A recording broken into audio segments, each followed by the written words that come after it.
السلام علیکم ورحمۃ اللہ وبرکاتہ۔ کیا حال ہے سب کا؟ اہلاً و سہلاً مرحبا، آپ سب کو خوش آمدید کہتی ہوں۔ نحمدہ ونصلی علی رسولہ الکریم، اما بعد فاعوذ باللہ من الشیطان الرجیم، بسم اللہ الرحمن الرحیم۔ الحمد للہ جعل الجنۃ جزاء العمل المبرور، نحمده سبحانه ونشکره على كل فضل وخير ميسور، لا الہ الا اللہ وحدہ لا شریک له وهو العفو الغفور۔ تمام قسم کی تعریف اللہ کے لیے ہے جس نے جنت کو پاکیزہ عمل کا بدلہ بنایا۔ ہم اللہ سبحانہ وتعالیٰ کی حمد بیان کرتے ہیں اور اس کا شکر ادا کرتے ہیں اس کے فضل اور حاصل ہونے والی خیر اور بھلائی کے اوپر جس کی اس نے ہمیں توفیق عطا کی۔ اللہ کے سوا کوئی معبود برحق نہیں، وہ اکیلا ہے، اس کا کوئی شریک نہیں، وہ درگزر کرنے والا، معاف فرمانے والا ہے۔ اچھا، آپ مجھے بتائیے کہ آپ کے دل میں سب سے بڑی خواہش اور تمنا کیا ہے؟ اپنے دل سے پوچھ کے بتائیے، یعنی جو دل کی گہرائیوں میں ایک چیز ہوتی ہے نا جسے آپ حاصل کرنا چاہتے ہیں، وہ کیا ہے؟ دل میں کیا آتا ہے؟ مجھے کیا مل جائے تو مجھے چین آ جائے؟ ایمان دے، اور اللہ کی رضا مل جائے، اور اللہ تعالیٰ مجھ سے راضی ہو جائے، اور کہ اللہ سبحانہ تعالیٰ کا دیدار نصیب ہو جائے، اور شہادت مل جائے، اور ایمان والی زندگی اور شہادت والی موت ہو۔ ٹھیک ہے، تو شہادت کس لیے حاصل کرنا چاہتے ہیں؟ جنت کے لیے۔ اور دیدار اللہ کا کہاں ملے گا؟ جنت میں۔ تو ہمارے دل میں سب سے بڑی خواہش پہ جنت کا حصول ہونی چاہیے کہ اللہ تعالیٰ بس وہ گھر مل جائے۔ کس کس کو غم لگتا ہے کہ اس کا دنیا میں اپنا کوئی گھر، ذاتی گھر نہیں؟ بس 2-4 لوگ ہیں جن کو پریشانی ہے، باقی سب مطمئن ہیں، ہے نا؟ ایسا ہو ہی نہیں سکتا۔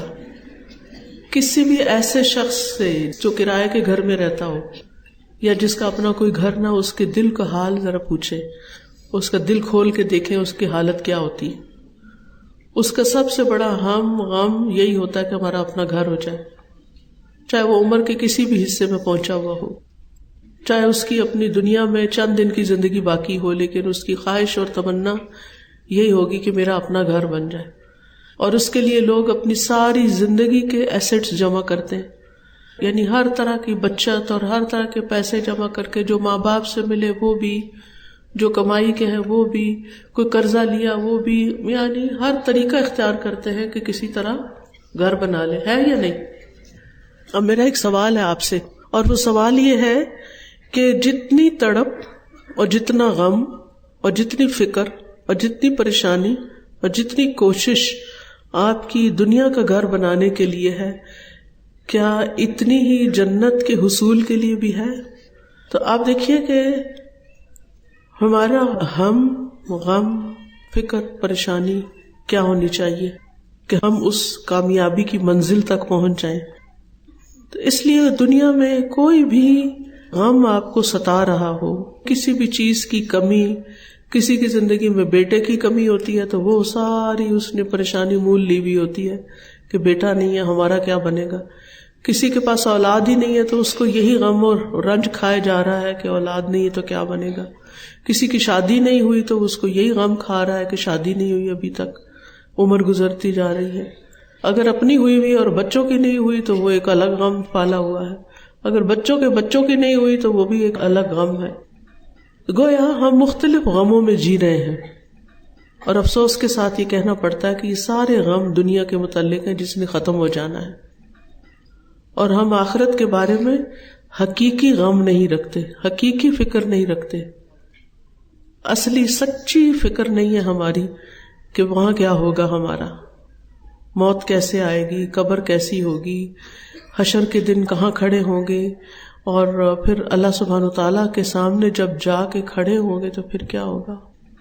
دن میں کتنی دفعہ سوچتے ہیں ہم کہ جب میں اللہ کے سامنے کھڑی ہوں گی تو میرا کیا حال ہوگا؟ کتنی دفعہ خیال آتا ہے؟ 1 دفعہ، 2 دفعہ، 5 دفعہ، 10 دفعہ؟ ہارڈلی خیال ہی نہیں آتا. ہو سکتا زندگی میں کبھی خیال نہ آیا ہو. مومن کے لیے وہ لمحہ بڑا ہی خوشی کا ہوگا. جو اللہ کو راضی کرنے کی فکر میں لگا رہا ہے اس دنیا میں، اس کے لیے یہ وقت بڑا ہی خوشی کا ہوگا کہ اللہ تعالیٰ خوشی سے اس سے ملاقات کریں گے. اور یہ ہر خوشی سے بڑھ کر خوشی ہوگی. اور اس سے بڑی حسرت کوئی نہیں ہوگی کہ جب انسان کو یہ پتا چلے گا کہ اللہ تعالیٰ اس سے ناراض ہے. جب دنیا میں کوئی پیارا انسان آپ سے ناراض ہو جاتا ہے تو پھر آپ کی کیفیت کیا ہوتی ہے؟ کیا آپ کو چین آتا ہے؟ مثلاً ہسبینڈ ناراض ہو جائے، شوہر ناراض ہو جائے، یا باپ ناراض ہو جائے، یا امی ناراض ہو جائے، تو پھر کیا ہوتا ہے؟ دل کی کیفیت کیا ہوتی ہے؟ دل کی حالت کیا ہوتی ہے؟ دل نہیں لگتا نا کسی بھی کام میں. جس کو جس سے زیادہ محبت ہوتی ہے اس کی ناراضگی اتنی ہی زیادہ تکلیف دیتی ہے. اگر قیامت کے دن یہ پتا چلا کہ اللہ تعالیٰ راضی نہیں تو پھر کیا ہوگا؟ اس سے بڑا کوئی غم اور فکر اور پریشانی ہو سکتی ہے؟ نہیں. تو بہرحال ہمیں دنیا کے گھروں سے زیادہ جنت کے حصول کے لیے فکر اور کوشش کرنی چاہیے، کیونکہ جنت اللہ کے مہمانوں کے رہنے کی جگہ ہے. دنیا میں ہمارا گھر کیسا بھی ہو، لیکن جب کوئی مہمان آتا تو ہم اپنا بیسٹ اس کو پیش کرتے ہیں، رہنے کے لیے، کھانے کے لیے، ہر لحاظ سے بہترین دیتے ہیں تاکہ وہ خوش ہو کر جائے. تو اللہ تعالیٰ بھی اپنے مومن بندوں کو جب خوش کرے گے تو انہیں ایسی جنتوں میں بسائیں گے جن کے نیچے نہریں بہہ رہی ہوں گی، اور اس کو اللہ تعالیٰ نزلا من عند اللہ قرار دیں گے کہ یہ اللہ کی طرف سے مہمانی کے طور پر ہے. مہمان سے تشبیہ اس لیے دی کہ مہمان کو خوش رکھا جاتا ہے، تو اللہ تعالیٰ اپنے بندوں کو جنت میں کیا کرے گا؟ خوش رکھے گا. اور جنت سب سے بہترین ٹھکانہ ہے، اس سے اچھی جگہ کوئی نہیں. دنیا میں ایسی کوئی جگہ ہے ہی کوئی نہیں. سورۃ فرقان میں آتا ہے اصحاب الجنت یومئذ خیر مستقرا واحسن مقیلا. اس دن جنت والے ٹھکانے کے اعتبار سے نہایت بہتر اور آرام گاہ کے اعتبار سے کہیں اچھے ہوں گے. یعنی اس سے اچھی جگہ کوئی ہے ہی نہیں. یہ اصل عیش کا گھر ہے، اصل خوشی کا گھر ہے. ایسی جگہ جسے نہ کسی آنکھ نے دیکھا، نہ کسی کان نے اس کے بارے میں سنا، اور دل میں کوئی اس کا خیال بھی نہیں لا سکتا. یعنی ہم بعض اوقات خیالی پلاؤ پکاتے ہیں نا کہ ایسی جگہ ہو، ایسا گھر ہو، ایسے بچے ہوں، ایسی فلاں چیز ہو، اور بہترین سے بہترین چیز اپنے دل میں لاتے ہیں کہ ہمیں ملے. لیکن جنت جو ہے وہ ان سب چیزوں سے بہتر ہے، کیونکہ اس کی خوبصورتی کو آپ امیجن بھی نہیں کر سکتے، تصور میں بھی نہیں لا سکتے. فرشتے بھی جنت کے حسن و جمال سے مروب ہو گئے تھے، امپریس ہو گئے تھے. رسول اللہ صلی اللہ علیہ وسلم نے فرمایا کہ اللہ عز و جل نے جنت کی دیوار کا سونے اور چاندی کی اینٹ سے احاطہ کیا، پھر اس میں نہریں کھودی اور اس کے درختوں کو کاشت کیا. پھر جب فرشتوں نے اس کے حسن و جمال کی طرف دیکھا تو کہا طوبی لکی منازل الملوک، اے جنت تو کتنی خوش نصیب ہے کہ تو بادشاہوں کی منزل ہے. یعنی تیرے اندر آنے والا ہر شخص کیا ہے؟ بادشاہ ہے. تو اتنی خوبصورت جنت کہ جس کی دیوار سونے اور چاندی کی اینٹ سے بنی ہوئی ہے. ابو سعید کہتے ہیں کہ رسول اللہ صلی اللہ علیہ وسلم نے فرمایا اللہ تبارک و تعالی نے جنت کو پیدا کیا کہ اس کی ایک اینٹ سونے کی تھی، ایک اینٹ چاندی کی، اور اس کا گارا کستوری کا تھا، خوشبو مسک. اللہ تعالیٰ نے اسے کہا کلام کر، تو جنت کہنے لگی قد افلح المؤمنون، یقیناً فلاح پا گئے مومن. جنت کی مٹی میدے کی طرح سفید ہے.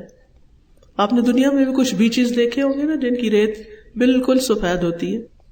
رسول اللہ صلی اللہ علیہ وسلم نے فرمایا اگر ناخن سے کم مقدار کے برابر بھی جنت کی کوئی چیز ظاہر ہو جائے، یعنی دنیا میں نظر آ جائے جنت کی کوئی چیز جو ناخن سے بھی چھوٹی ہو، تو وہ آسمان اور زمین کے کناروں کو چمکا دے، یعنی ہر چیز کو روشن کر دے. اور اگر جنت کا کوئی آدمی جھانکے یعنی دنیا میں، اور اس کے کنگن ظاہر ہو جائیں تو وہ سورج کی روشنی کو ایسے ہی مٹا دے جیسے سورج ستاروں کی روشنی کو مٹا دیتا ہے. یعنی اتنے چمکدار کنگن ہوں گے. رات کو کتنے ستارے نظر آتے ہیں کہ سورج آتا ہے تو سب کچھ غائب ہو جاتا ہے. تو اسی طرح جنت کا زیور سورج کی روشنی بھی ختم کر دے. ایک کوڑا رکھنے کی جگہ بھی زمین و آسمان سے بہتر ہے. جنت کا ایک چکر دنیا کے سارے غم بھلا دے. یعنی اگر کسی کو یہ موقع ملے کہ وہ جنت کے صرف ایک راؤنڈ لے لے تو دنیا میں کوئی غم اس کو غم نہ لگے. یعنی اس کی یادیں اتنی خوبصورت اس کے دل میں رہ جائیں کہ دنیا کی تکلیف دہ چیزیں اس کو یاد ہی نہ آئیں. اچھا یہ بتائیے کہ جنت کا سب سے بلند اور خوبصورت حصہ کون سا ہے؟ جنت الفردوس. وہ کہاں پر ہے؟ عرش کے سائے تلے. عبادہ بن صامت کہتے ہیں کہ رسول اللہ صلی اللہ علیہ وسلم نے فرمایا جنت میں 100 درجے ہیں، ہر 2 درجوں کے درمیان 100 سال کا فاصلہ ہے. سوچے کہ 100 سال میں جہاں کوئی پہنچے، 100 درجے اور ایک جگہ سے لے کے دوسری جگہ جانے کے لیے کتنا فاصلہ چاہیے؟ 100 سال. آخرت میں 100 سال نہیں لگے گے. یہ دنیا کے حساب سے سمجھایا گیا ہے. اور پھر جیسا کہ زمین اور آسمان کے درمیان کا فاصلہ ہے اور فردوس اس کا اعلیٰ ترین درجہ ہے، اس سے جنت کی 4 نہریں نکلتی ہیں اور اس کے اوپر عرش الہی ہے. جب بھی تم اللہ سے سوال کرو تو جنت الفردوس کا سوال کرو کہ ہمیں اللہ تعالیٰ کے قریب ترین جنت ملے. حضرت آسیہ نے کیا دعا مانگی تھی؟ رب ابن لی عندک بیتا فی الجنہ. صرف جنت نہیں مانگی بلکہ ایسا گھر مانگا جو اللہ کے قریب ہو، اللہ کا قرب مانگا. کیونکہ جنت کا شوق بھی اس لیے ہونا چاہیے کہ وہاں سے ہم اللہ تعالیٰ کو دیکھ سکیں گے، اللہ کا دیدار کر سکیں گے، اللہ کی رضا پا سکیں گے. اور اس سے زیادہ خوش قسمتی کی تو کوئی بات ہی نہیں. جنت کا ایک درخت کتنا بڑا ہے، اگر اس کے سائے میں سوار 100 سال چلے تو سایہ ختم نہ ہو. ایک ایک درخت اتنا بڑا ہے تو پھر انسان بھی بڑا ہوگا اور اس کی خواہشات کبھی ختم ہی نہیں ہوگی اور وہ کبھی اس سے اکے گا ہی نہیں، تھکے گا ہی نہیں. یعنی نئی نئی چیزیں ایکسپلور کرتا چلا جائے گا. اگر ایک درخت کا سایہ دیکھنے میں اتنا ٹائم لگتا ہے، یہ دنیا کا ٹائم ہے، تو جنت تو بھری ہوئی ہے درختوں سے. معلوم نہیں کس کس قسم کے درختوں کی. اور ان کو دیکھتے دیکھتے کتنی اللہ کی یاد اور زیادہ آئے گی، کتنی اللہ تعالیٰ سے اور محبت پیدا ہوگی. پھر خوشی کا کیا ٹھکانہ ہوگا. پھر طرح طرح کے کھانوں والا درخت ہوگا. عتبہ بن عبد سلمی کہتے ہیں میں رسول اللہ صلی اللہ علیہ وسلم کے ساتھ بیٹھا ہوا تھا، ایک اعرابی آیا. اس نے کہا اللہ کے رسول، میں نے آپ کو جنت کے ببول نامی درخت کا تذکرہ کرتے ہوئے سنا ہے. میرا خیال ہے کہ دنیا میں وہ سب سے زیادہ کانٹوں والا درخت ہے. ببول آپ نے بھی نام سنا ہوگا، شاید دیکھا بھی ہو. تو رسول اللہ صلی اللہ علیہ وسلم نے فرمایا اللہ تعالیٰ جنت میں ببول درخت کے ہر کانٹے کے بدلے، یعنی اس درخت کے اندر جو کانٹے ہوں گے ہر کانٹے کے بدلے خصی بکرے کی خصیے کی طرح ایک چیز پیدا کرے گا. یعنی وہ کانٹا نہیں ہوگا بلکہ ایک چیز ہوگی. اس ایک کانٹے کے اندر 70 رنگ کے کھانے ہوں گے. آپ تو متنجن کتنے رنگ کا پکاتے ہیں؟ 7 رنگوں کا، 10 رنگوں کا. یعنی ایک درخت کے اندر ایک کانٹا، اور وہ کانٹے کی طرح تیز نہیں ہوگا. دنیا میں تو کانٹے ہوتے ہیں نا درخت کے، تو وہاں کانٹے نہیں ہوں گے بلکہ مختلف چیز ہوگی جس کو جب کھولا جائے گا تو اس میں 70 رنگ کے کھانے ہوں گے اور ہر کھانے کا رنگ دوسرے سے مختلف ہوگا. تو سوچئے کہ پھر انسان ایک وقت میں اگر ایک درخت کے پاس بھی بیٹھ گیا اور اس کا ایک کانٹا اتار لیا اور اس کو کھول کے بیٹھ گیا تو اسی کو انجوائے کرتے کرتے کرتے کتنا خوش ہو جائے گا انسان. دنیا میں ایسی کوئی چیز ہے جس کے پیچھے ہم بھاگ رہے ہیں یا جس کے غم ہم نے پالے ہوئے؟ دنیا میں تو ایسی کوئی چیز نہیں. یہ چیز جنت میں ہی ملے گی اور اس کے لیے پھر محنت کی ضرورت ہے. وہاں گھنے سائے ہوں گے، بے شمار پھل ہوں گے، من پسند پھل ہوں گے. وفاکہۃ مما یتخیرون، وہ پھل کبھی ختم ہوں گے ہی نہیں. دنیا میں تو یہ ہوتا ہے نا کہ بعض اوقات آپ کا ایک پھل کھانے کو دل چاہتا ہے، آپ مارکیٹ جاتے ہیں، دکاندار سے کہتے ہیں فلاں پھل چاہیے، وہ کیا کہتا ہے، بی موسم ختم ہو گیا، اب آپ کو نہیں ملے گا. اور اگر وہ کہیں سے لے کر آتے بھی ہیں تو کیا اس کا ذائقہ، رنگ، خوشبو کچھ ہوتا ہے؟ کولڈ سٹوریج میں بعض اوقات پھل رکھے ہوئے ہوتے ہیں اور اس میں سے بے موسم نکال کے دیتے ہیں، الٹا بیمار کرتے ہیں. لیکن جنت کے پھل وفاکہۃ کثیرۃ لا مقطوعۃ ولا ممنوعۃ، پھر بہتی ہوئی نہریں ہوں گی، خوشبودار پہاڑوں سے نہریں بہیں گی. یعنی پہاڑ ہوں گے جن کی خوشبو ہوگی اور وہاں سے پانی آئے گا. جب وہ پانی وہاں سے گزرے گا تو پھر پانی کیسا ہو جائے گا؟ کیسا ہو جائے گا؟ خوشبودار.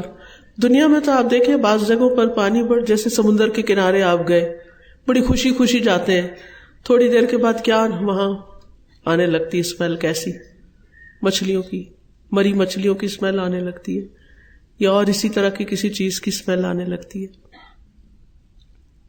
تو انسان کہتا میں اتنی دور آیا ہوں یہاں اور یہاں میں مزہ ہی نہیں کر رہا، وہ سب کچھ مل ہی نہیں رہا، تھک ٹوٹ کے انسان گھر آ جاتا ہے. پھر نہریں جو ہیں زمین کی سطح پر بہ رہی ہوں گی، اتنی گہری نہیں ہوں گی کہ وہاں کا پانی کو ہاتھ بھی نہ لگا سکے. دنیا میں اگر آپ کسی نہر کے کنارے جائیں تو کیا کرنا پڑتا ہے؟ کافی نیچے اترنا پڑتا ہے، پھر نہر کو ٹچ کرتے ہیں آپ.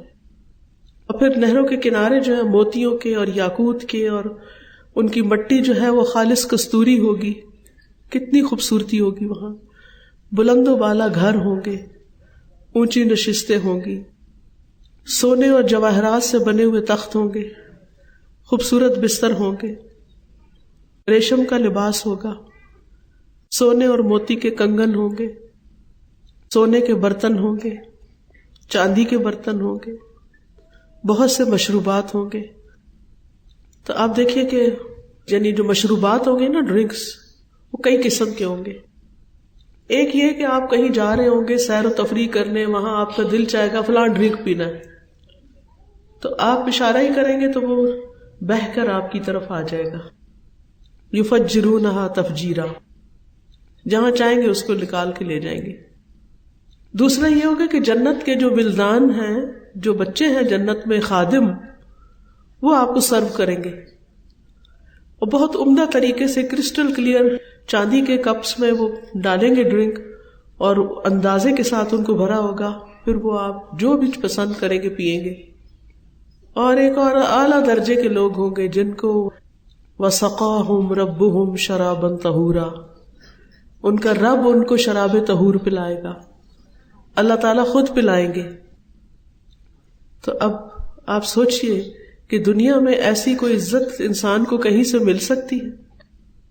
پھر بہت سے طرح کے مشروبات ہوں گے، پاکیزہ اور لذیذ ہوں گے، پاکیزہ بیویاں ہوں گی، جوان اور پھرتیلے خادم ہوں گے.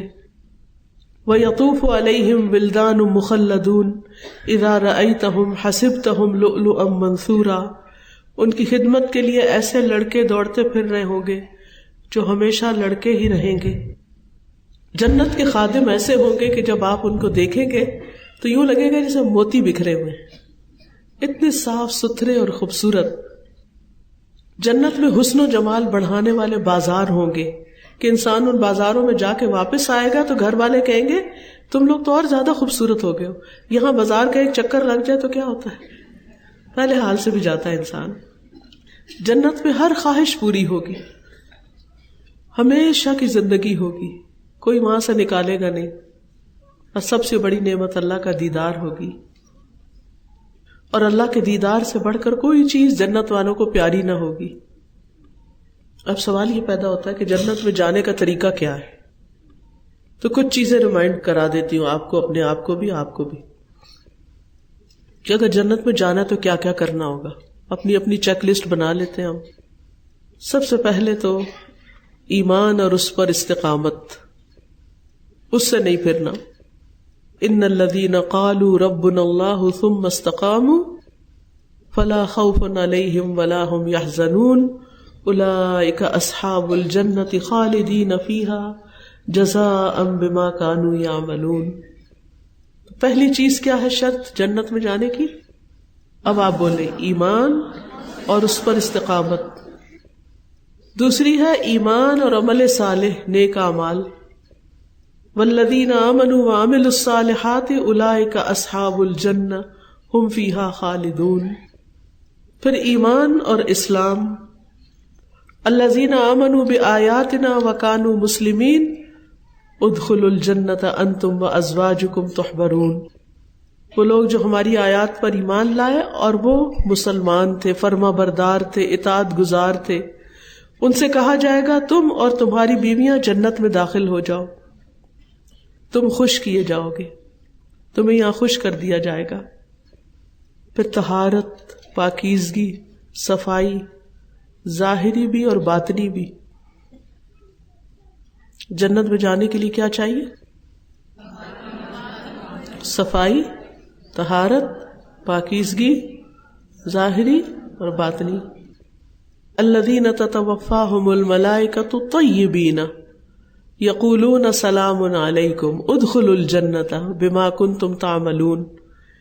جنہیں فرشتے اس حال میں فوت کرتے ہیں کہ وہ پاک صاف ہوتے ہیں، وہ کہتے ہیں سلام ہو تم پر، داخل ہو جاؤ جنت میں بوجہ اس کے جو تم عمل کیا کرتے تھے. اور اسی طہارت میں توبہ بھی ہے جو گناہوں سے پاک کرتی ہے انسان کو. یہ اندر کی طہارت ہے. صرف اندر کی طہارت نہیں چاہیے، صرف اندر کا تزکیہ نہیں چاہیے، ظاہری صفائی ستھرائی بھی چاہیے. ٹھیک ہے. پھر اللہ اور اس کے رسول کی اطاعت ہر معاملے میں. پھر اچھی نیت، صدق نیت. ھذا یوم ینفع الصادقین صدقہم. ہر کام اللہ کے لیے کرنا. پھر اللہ کا تقوی. پھر احسان کے ساتھ ہر کام کرنا، یہ جنت میں لے جانے کا باعث ہے. والسابقون الاولون من المہاجرین والانصار والذین اتبعوہم باحسان رضی اللہ عنہم ورضوا عنہ واعد لهم جنات تجری تحتها الانہار خالدین فیہا ابدا ذلک الفوز العظیم. اور مہاجرین و انصار میں سب سے پہلے ایمان میں سبقت کرنے والے اور وہ جنہوں نے ان کے ساتھ احسان کے درجے میں پیروی کی قیامت تک. کن کی پیروی کی؟ مہاجرین و انصار کی، یا ہجرت کر کے یا جہاد کر کے. پھر اللہ کی بندگی اور عبادت کا شوق. جنات عدن التی وعد الرحمن عبادہ بالغیب انہ کان وعدہ مأتیا. ہمیشگی کے باغات جن کا وعدہ رحمان نے اپنے بندوں سے کیا ہے، یعنی جو عبادت گزار بندے ہیں. عبادہ. پھر اللہ تعالیٰ کے سامنے عاجزی اختیار کرنا، صبر کرنا. کس کس چیز پہ صبر؟ لوگوں کی باتوں پہ صبر، تکلیف دے تقدیر پہ صبر، کوئی فوت ہو جاتا ہے پیارا، اور کس چیز پہ صبر ہوتا ہے بتائیے؟ اطاعت پہ صبر، نافرمانی نہ کرنے پہ صبر، اور آزمائشوں پہ صبر، ناپسندیدہ چیزوں پہ صبر، بیماری پہ صبر، کسی کی موت پہ صبر، بچوں کے تنگ کرنے پہ صبر، شوہر کی بے وجہ ڈانٹ ڈپٹ پہ صبر، رشتہ داروں کی باتیں بنانے پہ صبر. کہ جو بھی کوئی کرتا ہے وہ اپنے لیے کرتا ہے، ہمیں اپنے آپ کو پازیٹو رکھنا ہے. ہم نے جواب میں جو کچھ کرنا ہے وہ کرنا ہے جو اللہ کو راضی کرنے والا ہو. عبادت میں صبر کیا ہے؟ جیسے روزہ کیا ہے؟ صبر ہی تو ہے نا، کھانے پینے سے. پھر اسی طرح کامل وضو، یعنی اچھا سا وضو کرنا، یہ بھی جنت میں لے جانے والا ہے. وہ دعا آتی ہے آپ کو جو وضو کے بعد پڑھتے ہیں. آپ صلی اللہ علیہ وسلم نے فرمایا تم میں سے جو شخص بھی وضو کرے اور اپنے وضو کو پورا کرے، یعنی ایک بال برابر بھی جگہ خشک نہ رہ جائے، جیسے بازو ہے، چہرہ ہے، پاؤں ہے، ایڑیاں وغیرہ. پھر یہ کہے اشہد ان لا الہ الا اللہ وان محمدًا عبد اللہ ورسولہ، تو اس کے لیے جنت کے 8 دروازے کھل جاتے ہیں، جس سے چاہے داخل ہو جائے۔ تو وضو کرتے ہوئے اچھا سا وضو کرنا ہے اور یہ دعا پڑھنی نہیں بھولنی، اور اس شوق میں اور اس نیت سے کہ اللہ مجھے جنت میں داخل کر دے۔ ایک اور حدیث میں آتا ہے جو بھی مسلمان وضو کرتا ہے اور اچھی طرح وضو کرتا ہے، پھر کھڑے ہو کر پوری یکسوئی اور توجہ کے ساتھ 2 رکعت نماز پڑھتا ہے، تو اس کے لیے جنت واجب ہو جاتی ہے۔ پھر جانوروں کے ساتھ احسان۔ اچھا، اگر جانوروں کے ساتھ احسان جنت میں لے جانے والا ہے تو انسانوں کے ساتھ احسان کا کیا ہوگا؟ بہت سے لوگ کہتے ہیں کہ سسرال کی خدمت ہم پہ فرض کوئی نہیں، یہ کہتے ہیں نا، یہ بہت زیادہ عام ہو گئی ہے، اور خاص طور پر دین پڑھے ہوئے لوگوں میں۔ اب بوڑھی ساس ہے، بیمار ہے، گھر میں دادا دادی ہیں، بوڑھے ہیں، ہم پہ تو کوئی خدمت فرض نہیں۔ واقعی جو دین ہمیں جانوروں کے ساتھ احسان کرنا سکھاتا ہے، وہ اپنے قریبی رشتہ داروں کے ساتھ احسان کرنا نہیں سکھائے گا۔ اچھا یہ بتائیے، پڑوسیوں کے حقوق ہیں؟ تو جو آپ کے گھر میں رہ رہا اس کا کوئی حق نہیں کہ یہ میری ماں نہیں ہے، یہ تو میرے شوہر کی ماں ہے، لہٰذا وہ جانے، اس کا کام جانے، اس کی خدمت میری ذمہ نہیں ہے، اس کا خیال رکھنا میری ذمہ نہیں ہے۔ تو چلے ٹھیک ہے، پھر شوہر کو جاب سے چھٹی کرا کے گھر بٹھا دیتے ہیں، وہ اپنی ماں کی خدمت کرے، اور آپ جاب کرنے کے لیے باہر نکل کھڑی ہو، ٹھیک ہے، بچے کسی نرسری میں چھوڑے یا کسی اور ماسی کے حوالے کرے،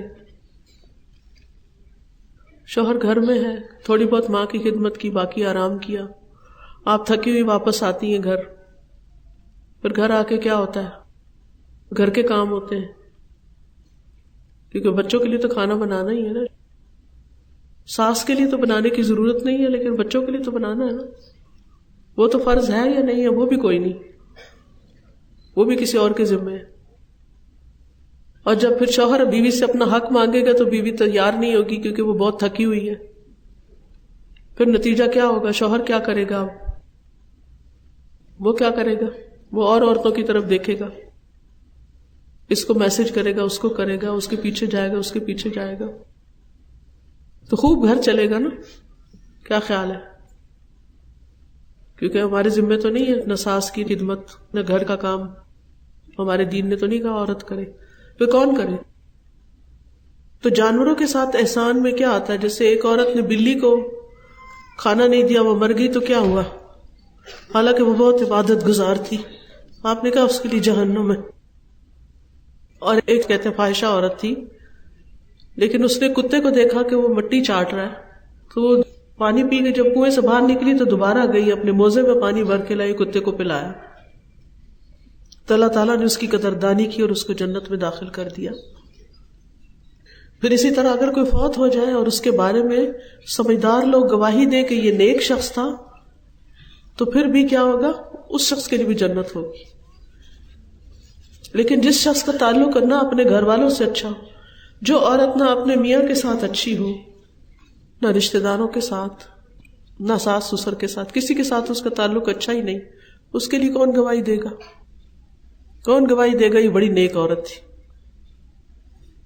تو خالی نماز روزہ کر لینا کافی نہیں ہوتا، بہت ضروری ہے کہ ہم کیا کریں؟ انسانوں کے ساتھ بھی اپنے تعلقات اچھے رکھیں کہ وہ ہمارے حق میں اچھی گواہی دینے والے ہوں۔ پھر راستے سے تکلیف دہ چیز ہٹانا، یتیم کی کفالت کرنا، نماز کی سنتوں کا اہتمام کرنا۔ نبی صلی اللہ علیہ وسلم نے فرمایا، کوئی مسلمان بندہ نہیں جو ہر روز اللہ کے لیے فرائض کے علاوہ 12 رکعتیں سنت ادا کرتا ہے مگر اللہ تعالیٰ اس کے لیے جنت میں ایک گھر بنا دیتا ہے۔ یہ 12 کیسے بنتی ہیں؟ 2 فجر کی، 6 ظہر کی، 2 مغرب کی، 2 عشاء کی، کتنی ہوگی؟ 12 ہو گئی۔ بہت مشکل ہے۔ اگر کوئی یہ کہے کہ تم یہ رکعتیں پڑھو تو میں بحریہ ٹاؤن میں گھر دے دیں گے، چھوڑیں گے آپ یہ رکعتیں؟ اچھا، بس اتنا آسان؟ تو جنت تو بحریہ ٹاؤن سے کہیں زیادہ خوبصورت ہے. تو اس کے لیے بھی اتنی ہی کوشش کرنی. پھر اسی طرح اللہ کی خاطر مسجد بنانا، مریض کی عیادت کرنا. حدیث میں آتا ہے جو شخص کسی مریض کی عیادت کرتا ہے تو اسے آسمان سے ایک آواز دینے والا فرشتہ آواز دیتا ہے کہ تو بھی پاک ہے اور تیرا چلنا بھی پاک ہے اور تو نے جنت میں گھر بنا لیا. یعنی بیمار کی خاطرداری کرنے والا. پھر اولاد کی وفات پہ صبر کرنا. پھر بینائی کے جانے پر صبر کرنا، نگاہ جانے پر. پتہ نا بعض بزرگ ہوتے ہیں بڑھاپے میں ان کی نگاہ کمزور ہو جاتی ہے اور پھر آہستہ آہستہ ختم ہو جاتی ہے، تو اس پہ باویلا نہ کریں، پریشان نہ ہو، ہر ایک کو نہ قصہ سنائیں بلکہ صبر کریں. نبی صلی اللہ علیہ وسلم نے فرمایا، اللہ تعالیٰ کا ارشاد ہے، جب میں اپنے بندے کی 2 محبوب چیزوں سے آزمائش کرتا ہوں اور وہ صبر کرتا ہے تو اس کے عوض میں اسے جنت عطا کرتا ہوں. اور محبوب چیزوں سے مراد اس کی 2 آنکھیں. اسی طرح قرض کے لین دین میں مالدار کو مہلت دینا اور تنگ دست کو معاف کر دینا، یہ بھی جنت میں لے جانے والی چیزوں میں سے ہے. والدین کے ساتھ نیکی کرنا، 5 نمازوں کی حفاظت کرنا، زبان اور شرمگاہ کی حفاظت کرنا، حج مبرور ادا کرنا. اور ایک اور نیکی جو روز کر سکتے ہیں آپ، دل کی حضوری سے اذان کا جواب دینا. اذان شاعر اللہ میں سے ہے، یعنی اللہ کی نشانیوں میں سے ہے جن کا احترام کرنا چاہیے. لہذا جب اذان ہو تو باتیں روک دینی چاہیے، اذان کا جواب دے کر دعا پڑھنی چاہیے اور پھر درود پڑھنا چاہیے. پھر جو آپ دعا مانگیں گے وہ قبول ہوگی. اگر دنیا میں اس کا بدلہ نہ ملا تو آخرت میں ضرور ملے گا. پھر صبح شام سید الاستغفار پڑھنا، آخری کلام لا الہ الا اللہ کا ہونا. تو کثرت سے لا الہ الا اللہ پڑھتے رہا کریں تاکہ موت کا وقت آئے تو بھولے نہ. حذیفہ کہتے ہیں میں نے رسول اللہ صلی اللہ علیہ وسلم کو اپنے سینے سے لگایا، آپ نے فرمایا جس نے لا الہ الا اللہ کہا اور اسی پر اس کا خاتمہ ہوا وہ جنت میں داخل ہوگا، اور جس نے اللہ کے لیے روزہ رکھا اور اس کے ساتھ اس کا خاتمہ ہوا، یعنی روزے کی حالت جنت میں جائے گا. اور جس نے اللہ کے لیے صدقہ کیا اور اسی کے ساتھ اس کا خاتمہ ہوا، یعنی آخری اعمال، وہ بھی جنت میں داخل ہوگا. پھر اسی طرح آپ نے فرمایا لوگوں سلام پھیلاؤ، کھانا کھلاؤ، جب لوگ رات کو سو رہے ہوں تو نماز پڑھو، تم سلامتی سے جنت میں داخل ہو جاؤ گے. پھر جو شخص مر جائے اور اس کے اندر نہ تکبر ہو، نہ اس کے سر پہ کوئی قرض ہو اور نہ اس نے کبھی مال غنیمت سے کوئی خیانت کی ہو، وہ جنت میں داخل ہوگا.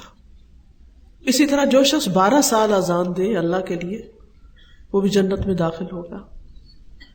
پھر اسی طرح ہر روز دن میں 3 دفعہ جنت کا سوال کرنا، اللہم انی اسألک الجنت، اللہم انی اسألک الجنت الفردوس.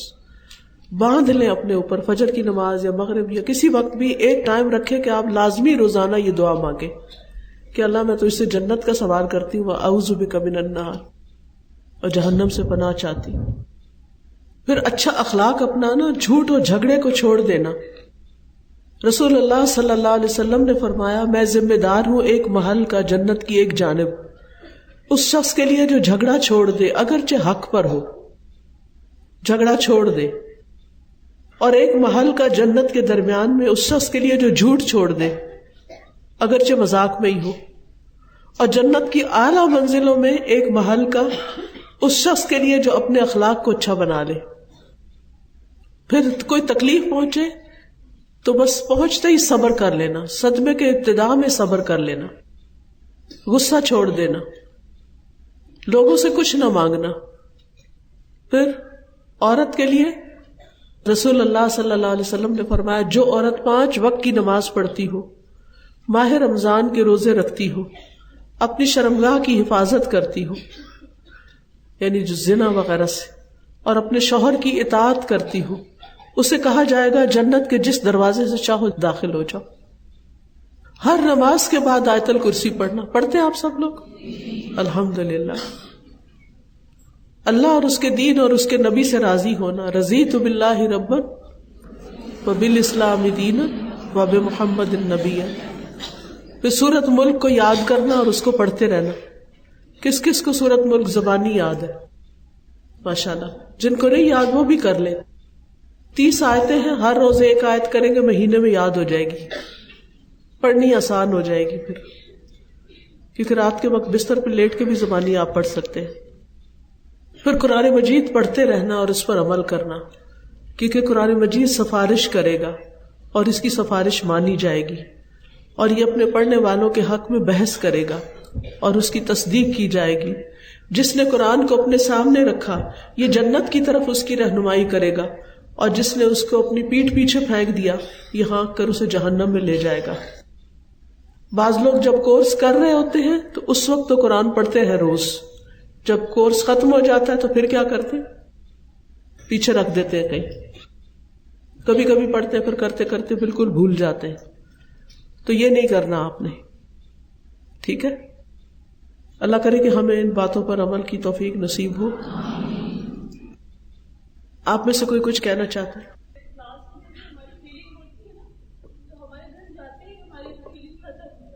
سب کے ساتھ یہ ہوتا ہے، اس طرح تو ایمان نہیں رہتا جتنا علم کی مجلس میں ہوتا ہے، لیکن ایک طریقہ ضرور کیا کرے کہ جانے سے پہلے سوچ کے جائیں کہ آج کے لیکچر میں سے میں نے کون سی چیز ایسی ہے کہ جو چھوڑنی نہیں ہے، بس پکی کر لینی ہے. تو انشاءاللہ ہر دفعہ آپ ایک ایک چیز اپنے اوپر پکا کرتے کرتے کرتے ایک دن وہ درخت خوبصورت بن چکا ہوگا. یکدم سب کچھ نہیں آتا اور یکدم سب کچھ چھوڑ بھی نہیں دینا چاہیے، سٹیپ بائی سٹیپ ایک ایک چیز پکڑ کے رکھنی چاہیے. جی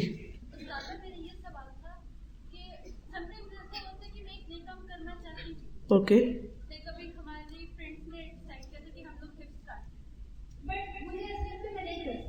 جی تو اس میں آپ دیکھیے کہ آپ کے خوف کے پیچھے کوئی نہ کوئی وجہ ہے. کسی نے آپ کو ڈسکریج کیا ہوا ہے، تم کچھ نہیں کر سکتی، یہ بھی نہیں ہو سکتا، وہ بھی نہیں، تو وہ باتیں ذہن میں بیٹھ جاتی ہیں. ان کا توڑ یہ ہے کہ آپ بیبی سٹیپس لیں.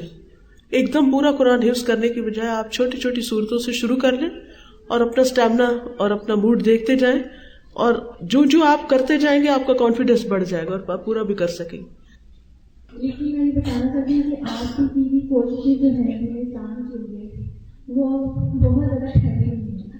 ہمارا مدرسہ رجسٹر تو نہیں ہے، لیکن میں یہاں پہ اپنے ساتھ اپنے بھائی یونیورسٹی کرنا چاہتی ہوں کہ انہوں نے گھر میں ارینج کیا ترجمہ تفسیر کی کلاسز کو، اور گھر گھر جا کر ہم جیسے خواتین کو جو ہاؤس وائف ہے ان کو بلایا، اور تھوڑا تھوڑا ہم کرتے کرتے الحمدللہ ہم لوگوں نے قرآن پاک کا ترجمہ تفسیر الحمدللہ مکمل کر دیا ہے. اب آپ کو میری نصیحت یہ کہ الحمدللہ اللہ نے آپ کو ایک نعمت عطا کر دی، قرآن مجید مکمل کر لیا. اب آپ بخاری شریف شروع کر لیجیے، چاہے 10 سال لگے، کیا فرق پڑتا ہے. علم کا سفر نہیں چھوڑے، تمنا یہی رکھے کہ مرتے دم تک علم کے سفر پر ہی رہنا ہے. بہت سے ایسے کام ہیں جو بہت اچھے ہیں، جیسے ملک پڑھنا اور کرنا بہت اچھی ہوتی جا رہی ہے، لیکن بیچ میں ایسا ہونا چاہیے کہ اس کو میں بھول جاتی ہوں، یاد ہوتے ہیں ذہن میں لیکن وہ کرنا نہیں چاہتا. کرنا نہیں چاہتی، آپ استغفار کی کثرت کر دیں کہ اللہ تعالیٰ میرے ان گناہوں کو معاف کر دیں جو میری نیکی کے راستے میں رکاوٹ بن جاتے ہیں، اور میرے دل کو اپنے لیے خالص کر لیں اور ایمان سے بھر دیں، یقین سے بھر دیں، توکل سے بھر دیں، اپنی محبت سے بھر دیں، اپنی خشیت سے بھر دیں. یہ چیزیں اللہ سے باقاعدہ مانگا کریں، کیونکہ جب ہم کچھ کرنے لگتے ہیں تو ہم سمجھتے شاید یہ ہماری کوئی اپنی کوشش یا ہماری طاقت ہے، لیکن یہ سب کچھ اللہ کی دین ہوتی ہے. آپ نے ابھی کہا کہ صدمے کے ابتدا میں صبر کر لینا، غصہ چھوڑ دینا اور لوگوں سے کچھ نہ مانگنا. تو اس میں جو تیسرا پوائنٹ ہے اس کو میں تھوڑی سی اس کی وضاحت چاہتی ہوں. مطلب ہمیں زندگی کے بہت سارے معاملات میں لوگوں کی مدد کی ضرورت پڑتی ہے. مطلب سمپل سا ہمیں ڈاکٹر کی ضرورت پڑتی ہے، مدد ہے یا بچوں کی، تو رشتوں کے. جی نہیں وہ نہیں، یہاں اس کا مراد یہ نہیں لوگوں سے کچھ نہیں، یہ لوگوں سے لالچ نہ رکھنا کہ فلاں کے پاس مجھ سے زیادہ ہے تو اس کے آگے جا کے اپنے رونا کہ وہ ہمیں کچھ دے دے. یعنی یہ روزمرہ زندگی میں تو تعاونوا علی البر والتقوی، نیکی اور تقوی کے کاموں میں ایک دوسرے سے تعاون کرو. تو جب کسی کی ضرورت پتہ چلے گی تو تعاون کرے گا نا کوئی. اس سے نہیں منع کیا گیا کہ آپ ڈاکٹر کی ہیلپ نہ لیں، آپ اگر کسی وقت کوئی شدید ضرورت ہے تو قرض نہ لیں. یہاں مقصد یہ ہے کہ اپنے دل میں لالچ نہ رکھے اور غیر ضروری سوال نہ کرے لوگوں سے. اکثر یہ جو لیکچرز کے دوران یہ بات ہوتی ہے نا کہ آج کل جو ینگ گرلز ہیں وہ سسرال کی خدمت کو اتنا فرض نہیں سمجھتی اور اس کی وجہ سے ظاہر ہے بہت مشکلات کا شکار ہوتی ہیں. تو میرے ذہن میں ہمیشہ یہ آتا ہے کہ جو اس کی بہت ساری ذمہ داری جو ہے وہ ماؤں پہ جاتی ہے، جو بچیوں کے سامنے اپنے سسرال کے بارے میں نیگیٹو بول کے ان کی ایک کنڈیشننگ ہو جاتی ہے، اور جب تک وہ بڑی ہوتی ہے تو ان کو یہ لگتا ہے کہ ہماری ماں پہ سے ظلم ہوتا رہا ہے. بالکل ٹھیک ہے، تو ہمیں یہ چاہیے کہ اگر ہم یہ چاہتے ہیں کہ ہماری بیٹیاں آگے جا کے اچھی بہویں بنیں اور ہمارے بیٹوں کو اچھی ایسی بیویاں ملیں جو ہماری اچھی بہویں بنیں، تو ہمیں اپنے اس نیریٹو کو بہت چینج کرنے کی ضرورت ہے اور ہمیں ان سے اپولوجائز کرنے کی ضرورت ہے کہ ہم نے ساری زندگی بہت ہی غلط رویہ اختیار کیا کہ اپنے ہسبینڈ اپنے ساس سسر کے بارے میں اپنے نند وغیرہ کے بارے میں نیگیٹو بولتے رہے، وہ ہماری غلطی تھی. اس کا اعتراف کریں، اللہ سے بھی توبہ کریں اور لوگوں کے سامنے بھی اعتراف کریں تاکہ یہ سائیکل ٹوٹے. بالکل. اور یہ دین پڑھی ہوئی خواتین کو ہی توڑنا پڑے گا کیونکہ یہ رشتے بڑے پیارے رشتے ہوتے ہیں. اگر کوئی آپ کو محبت نہیں دے رہا، آپ محبت دینا شروع کر دیں تو دینے والوں کو ہی ملتی ہے. اللہ تعالیٰ دوسروں کے دل بھی آپ کے لیے نرم کر دے گا. لیکن اگر آپ نے رسا کشی جاری رکھی کہ وہ ایسا کرتے ہیں تو مجھے بھی ایسا کرنا ہے، تو کبھی حالات نہیں سمجھ سکتے. میرا یہ سوال ہے کہ غازہ کے لیے ہم بہت زیادہ دعائیں تو کرتے ہیں لیکن ایک طرف سے رہتی ہے کہ ہم لوگ کچھ کر نہیں سک رہے ان کے لیے، تو کیا کرنا چاہیے؟ ان کی طرف سے صدقہ خیرات کرنا چاہیے، ان کے رشتہ داروں کا خیال رکھنا چاہیے.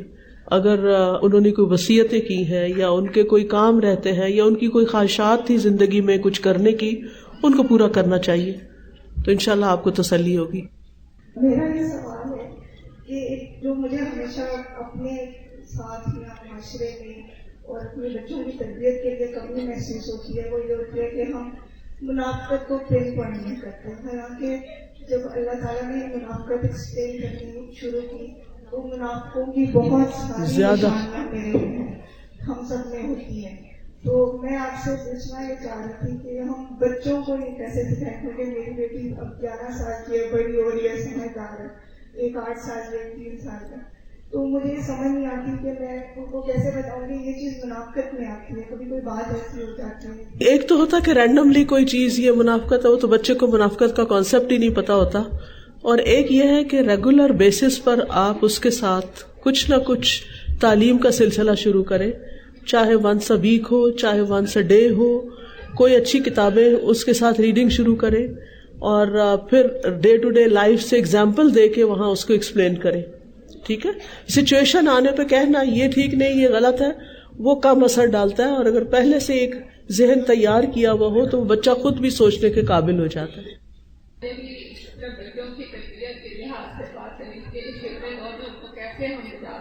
بچوں کی تربیت پر بہت کچھ ہو چکا ہے، ہو بھی رہا ہے.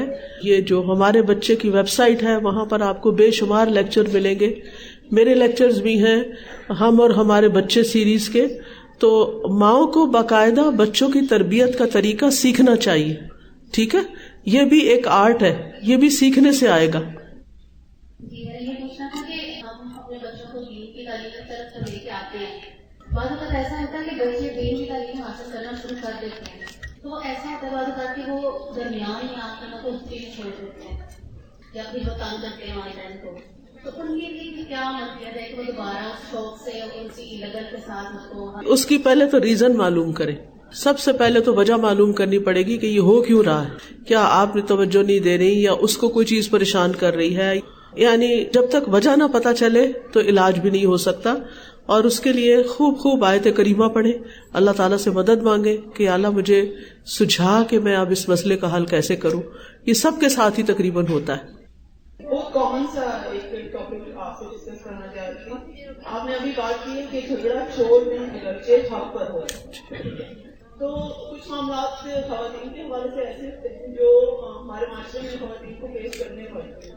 اس طرح سے جائیداد کا حصہ اور وراثت کی تقسیم سے ریلیٹڈ جو باتیں ہوتی ہیں تو حالات اس قدر گمبھیر ہو جاتے ہیں اس میں کہ فیمیل کے لیے لینا یہ مشکل ہو جاتا ہے. تو ایسے معاملات میں کیا اس بات کو خیال رکھنا چاہیے؟ جی، اس کا اجر کتنا بڑا ہے. اگر تو پوری کوشش کے باوجود کوئی نہیں دے رہا تو بس پھر انسان ودرا کر لے اور معاملہ اللہ پہ چھوڑ دے، اور اس کا جو ملٹیپل ریوارڈ انشاءاللہ ملے گا وہ بہت بڑا ہوگا، کیونکہ جھگڑے کے اندر انسان کی بہت سی طاقتیں ضائع ہو جاتی ہیں. اس کے ساتھ ہی میں آپ لوگوں سے اجازت چاہتی ہوں. بہت شکریہ. اللہ سبحانہ و تعالیٰ آپ سب کا آنا، بیٹھنا اور سننا اور اپنے ساتھ ان موتیوں کو لے کے جانا قبول کرے. اور میری دعا ہے کہ آج کے اس لیکچر کے بعد کم از کم ایک عادت ہماری ضرور ایسی پکی زندگی میں داخل ہو جائے کہ جو ہمارے لیے جنت کے راستے ہموار کر دے، اور اللہ تعالیٰ کا دیدار ہم سب کو نصیب کرے. سبحانک اللہم و بحمدک، اشہد ان لا الہ الا انت، استغفرک و اتوب الیک. السلام علیکم و رحمۃ اللہ وبرکاتہ.